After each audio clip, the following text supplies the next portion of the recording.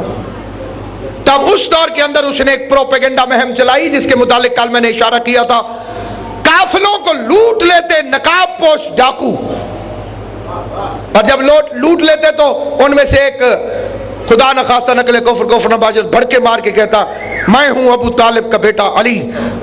اب جو لٹا ہوا ہے اس کی کیفیت آپ سمجھتے ہیں، اور لوٹنے والا نقاب پہن کے اس کے سامنے کہے میں علی ہوں، اور اگلے دن حکومت اس کا نقصان پورا کر دے، تو لوگ تو ظاہراً علی کے دشمن بنیں گے، اور لوگ ظاہراً امیر فرعون شام کی گود میں جا کر بیٹھیں گے، بچوں سے بکریاں چھین لینی اور ماؤں کو بچوں سے جدا کر دینا اور کہنا کہ یہ سب علی کر کے گئے، اور پھر ایسے ایسے جلسے منعقد کرنا، اور براہ راست دربار کے اندر امیر کے خلاف تقریریں۔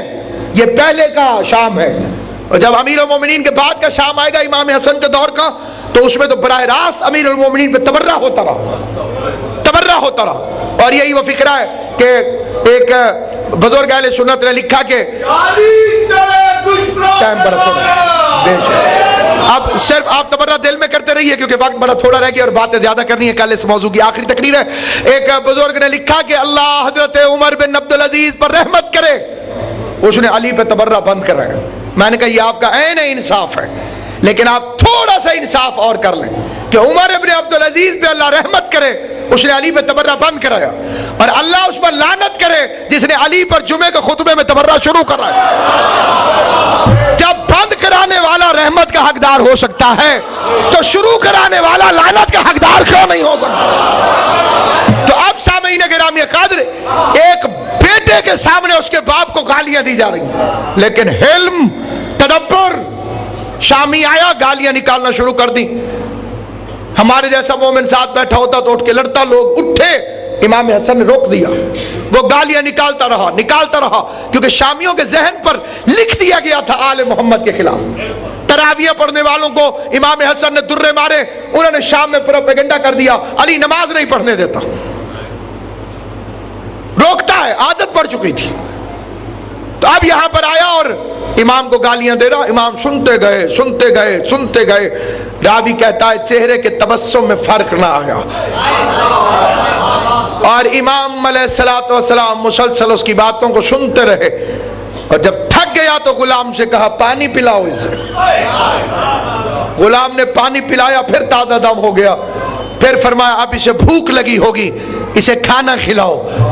کھانا کھلا دیا گیا، تو کہا کہ رات سونے کی کوئی جگہ ہے؟ چپ رہا، کہا میرا بستر دے دو اسے، سلا دیا، اور جب جانے لگا تو مولا نے گھوڑا دیا اور 1000 درہم زاد راہ، کہا خدا حافظ۔ تو وہ ایک مرتبہ گھوڑے پہ چڑھا، تھوڑی دیر گیا اور پھر پتہ نہیں اس نے کیا سوچ کے گھوڑا موڑ دیا اور گھوڑے سے اترا نہیں، گرا، اور امام حسن کے قدموں میں آیت پڑھ رہا تھا اللہ عالم حیث یجعل رسالتہ۔ واقعی اللہ بہتر جانتا تھا کہ وہ رسالت کو کس خاندان میں رکھے، اللہ بہتر جانتا تھا کہ وہ رسالت کو کس خاندان میں رکھے۔ فرمایا اگر کوئی میرے ایک کان میں گالیاں دے اور دوسرے کان میں آ کے معذرت کر لے تو میں عذر کو قبول کر لوں گا، میں اسے معاف کر دوں گا۔ پھر لوگ کہتے ہیں کہ بڑی شادیاں کی طلاق دے دیتے تھے، تو اس کے لیے ایک دلیل تو یہ ہے جس نے جودہ جیسی بیوی کو طلاق نہ دی۔ توجہ ہے یا نہیں؟ یہاں پہ ایک فکرہ یہاں پہ پڑھا جاتا ہے کافی تعداد میں، سادات عظام عزاداران امام حسین اور بے قبلہ شکیل عباس ایسا۔ میں فکرہ عرض کرنا چاہتا ہوں، اگرچہ یہ فکرہ سلامت بھائی مصائب میں پڑھا جاتا ہے، میں فضائل میں پڑھنا چاہتا ہوں کہ ابن رجب شیخ نے ہر امام نے اپنے قاتل سے ایک کامن سوال کیا. 11 اماموں کے فکرے آن دی ریکارڈ ہیں. خدا بعد میں کو سلامت رکھے اور ان کے ظہور میں جلدی کرے. آن دا ریکارڈ ہے ائمہ معصومین کے خاص یہ فکرے مشہور زمانہ امیر المومنین سے لے کر سرکار عسکری تک. ایک ہی فکرہ اور 11 معصومین نے اسے ریپیٹ کیا. 11 معصومین نے مسلسل ریپیٹ کیا اور کہا اپنے قاتل سے کیا فکرہ ہے آپ کو یاد ہے؟ صرف میں یاد دلاؤں گا. کیا میں تیرا اچھا امام نہیں تھا؟ بظاہر بڑا عجیب فکرہ لگتا ہے. مولا علی ابن ملجم سے فرما رہے ہیں, امام حسن جودہ سے کہہ رہے ہیں تیرا اچھا شوہر نہیں تھا, تیرا اچھا امام نہیں تھا. کیا مطلب؟ قاتل کی بھی جرت نہیں ہوئی کہ کردار میں کوئی عیب نکال سکے. لوگ منصب پہ ریفرینڈم کرواتے ہیں, آل محمد اپنے کردار پر ریفرینڈم کرواتے ہیں, اپنے کردار پر ریفرینڈم. پھر یہ سوال پیدا ہوتا ہے جب امام کو معلوم تھا کہ یہ جودہ میری قاتل ہے تو آپ نے اسے شادی کیوں کر لی؟ دیکھیے ائمہ معصومین علیہ السلام نے جو اپنی حیات طیبہ گزاری ہے, زندگی رہی تو کل میں آپ کی خدمت میں امام حسن علیہ السلام کا معاش کیا تھا اس پر عرض کروں گا, کیونکہ انہوں نے بیت المال کے خزانے کبھی استعمال نہیں کیے. طلحہ و زبیر نے ایک دن ووٹ دیا مولا کو اور اگلے دن آ کے بصرے کی گورنری کا سوال دل میں لیے ہوئے, ابھی زبان سے کہا نہیں تھا کہ مولا گورنر بنا دیں, دل میں تھا کہ کل ووٹ دیا ہے تو آج جائیں گے تو گورنری مل جائے گی. آئے اور جب وہاں پہ پہنچے تو امیر کچھ لکھ رہے تھے, چراغ جل رہا تھا. فرمایا کیا کام ہے؟ ذاتی کے سرکاری؟ کہا مولا ذاتی. علی نے چراغ بجھا دیا. قرآن کی قسم علی نے چراغ نہیں بجھایا تھا, خالی چراغ نہیں بجھایا تھا, علی نے ان کی امیدوں کا چراغ بجھا دیا تھا کہ جو ذاتی کام کے لیے تیل نہیں جلنے دیتا وہ ووٹ کے پیچھے گورنری کیسے دیتا. اور یہی وجہ ہے کہ جب ظاہری حکومت پر امیر تشریف فرما ہوئے, فرسٹ آرڈر, پہلا حکم, معاویہ کو معزول کرتا ہوں.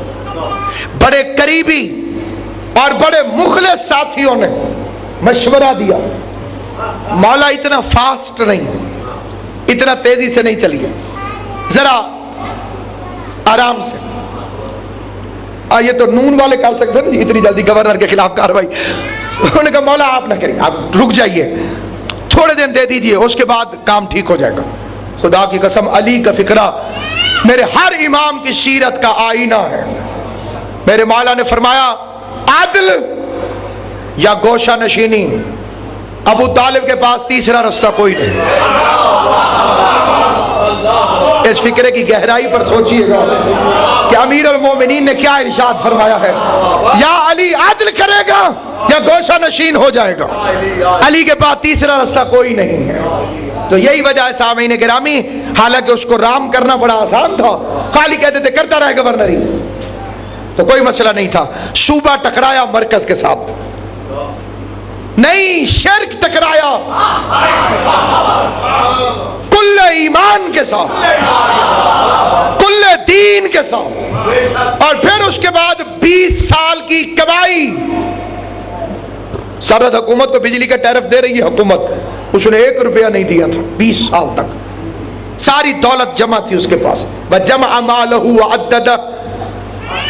پھر اس کے لیے ایک دوسرا صلح کرنے میں خطرناک ترین جو خوف تھا وہ تھا سلطنت روم کے ساتھ معاویہ کا دفاعی معاہدہ.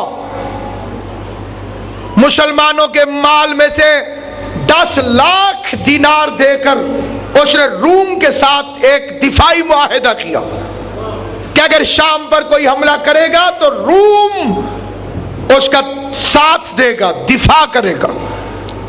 تو اب اگر یہ جنگ ہو جاتی, امام حسن علیہ السلام صلح نہ کرتے تو رومیوں کے ہاتھوں مسلمان مارے جاتے.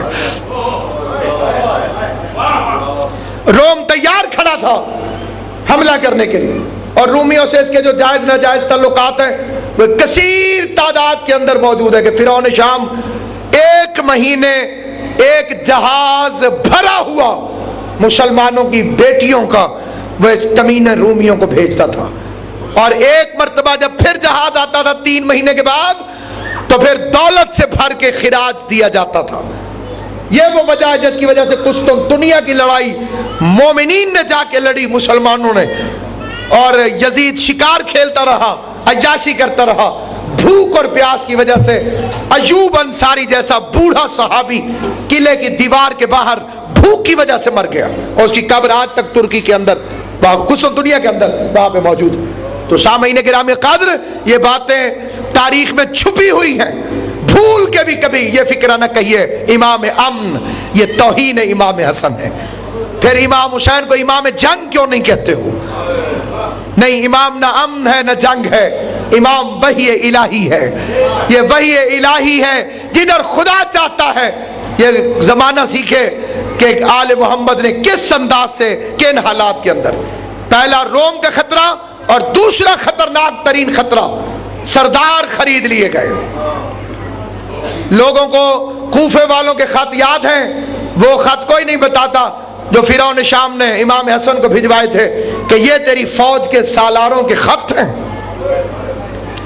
ایسا آدمی 8000 کی فوج پر کھڑا تھا امام کے لشکر میں، جو آگے کہتا تھا حسن میں تیرا ساتھ دوں گا اگر تو توبہ کر لے اور اپنے باپ پر تبرہ کر۔ تو بتائیے امام حسن کیا کرتے؟ رات کے وقت جب ایک بندے نے آگے کہا السلام علیکم یا اذل المومنین، مخلص تھا، فکرہ سخت پڑا اس نے، خدا اس کے معاملے کو معاف کرے۔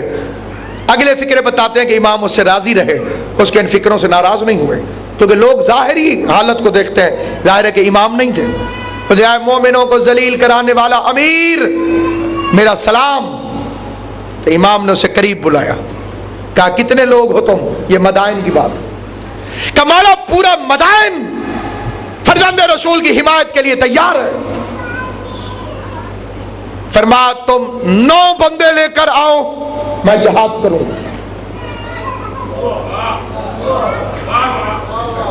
کیسے پتا چلے گا یہ 9 بندے مخلص ہیں؟ امام نے فرمایا ان سے کہنا کہ گنجے ہو کے آئیں گے۔ یہ بال کٹوانے کا جو عمل ہے ذیشان صاحب، اس سے بندے کا اصلی پتہ چلتا ہے کہ حقیقی اطاعت کرتا ہے کہ نہیں، اور اللہ نے یہی کام کیا حج کے موقع پر۔ پلے پلائے پیارے بال کٹوا دو اس کی راہ میں، اور جب تک بال رہے شیشہ نہ دیکھنا، اور جب بال ختم ہو جائیں اور چہرہ دیکھنے کو دل نہ کرے پھر جا کے شیشہ دیکھنا کہ کیسے لگ رہا ہے۔ اور یہی وجہ ہے کہ جب یزید کمینے نے شراب کے نشے میں امام زین العابدین کے متعلق گستاخی کرنا چاہی دربار کے اندر، اور فکر کہا یہ لڑکا کون ہے؟ تو زنجیروں میں کھڑا ہوا شیر ہنس پڑا، کہا میں وہ ہوں کہ جس کے نانا نے تیرے بڑوں کی ٹینڈ کروائی ہے۔ جو ہے یا نہیں، آپ خرچ کروا کے وقت اب نازک ہو گیا ہے، یہ باتیں انشاءاللہ یہیں سے میں کل آپ کی خدمت میں عرض کروں گا، لیکن یہاں پر اختتامی بات یہ عرض کر دینا ضروری سمجھتا ہوں کہ وہاں پر وہ گیا اور جب آیا تو اکیلا تھا، اپنی صرف اس نے بال منڈوائے ہوئے تھے۔ ربی بن کیس کہہ رہا تھا مولا میرے علاوہ مجھے کوئی نہیں ملا، تو کہا تو ایک ہے کیا تجھے مروا دوں؟ تو ایک ہے کیا تجھے مروا دوں؟ تو امام کی نگاہ میں جہاں شیعان علی کا تحفظ ہے، اور کل انشاءاللہ زندگی رہی تو میں اصلی ریفرنسز کے ساتھ سلو نامے کی شرائط بیان کروں گا۔ بکواس شامل کر دی گئی شرطوں کے اندر، اور ہماری کتابوں والے بھی بعض لکیر کے فقیر ادھر سے پکڑا اور ادھر چھاپ دیا۔ 1 لاکھ روپے مجھے دیتا رہے گا سالانہ، یہ معیار امام حسن ہے؟ حکومت چھوٹا ہے اور 1 لاکھ روپے مانگ رہا ہے۔ یہ دنیا کو کہہ دیا کہ انہیں تو بس شادیاں چاہیے تھیں، انہیں تو بس پیسہ چاہیے تھا، بس پیسہ دیتے رہو میں شادیاں کرتا رہوں، انہیں حکومت سے کیا کام؟ یہ بنی امیہ کی سازش۔ اور آج کل کے زمانے میں ان باتوں کو عام کر دیا گیا۔ پہلی شرط تھی کتاب اور اور سنت رسول. صلح ہوتی انہی شرطوں پہ ہے جن پہ جھگڑا ہو. امام حسن نے اسے لکھوا لیا کہ نہ تیرا قرآن سے تعلق ہے نہ سنت رسول سے تعلق ہے. تو یہ ایک سب سے بڑی فتح ہے. ڈاکٹر پیام آدمی کے شعر پہ اکتفا ہوگی, آج مصائب نہیں ہوں گے. بالکل شب ولادت میں ہم پہنچ چکے ہیں. خدا آپ سب کو مبارک کرے. حضرت امام حسن علیہ السلام کے نزول پر نور کو ڈاکٹر پیام آدمی فرماتے ہیں, توڑے ہیں تیری صلحوں نے باطل کے حوصلے, تو نے قلم سے کام لیا ذوالفقار کا. خداوندہ محمد و اہل بیت محمد کے واسطے اس ذکر پاک کو اپنی بارگاہوں میں شرف قبولیت عطا. حضرت امام حسن علیہ السلام کی عزت و عظمت کا واسطہ جمیع مومنین و مومنات کے رزق میں برکت عطا.